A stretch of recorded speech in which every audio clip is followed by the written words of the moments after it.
Pinapakita sa cards na ito na nagkakaroon ng tensyon pagdating sa financial.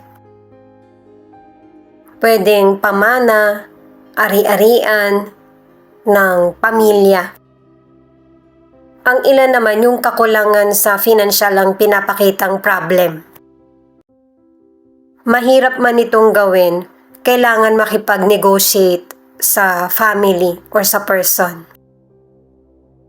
At saka may ilan na na-meet mo ulit yung past person mo or karibal mo sa school or sa love. At ang advice ng cards ay i-let go yung mga maliit na bagay na hindi naman kailangan pagtalunan para mas magiging maganda yung daloy ng buhay.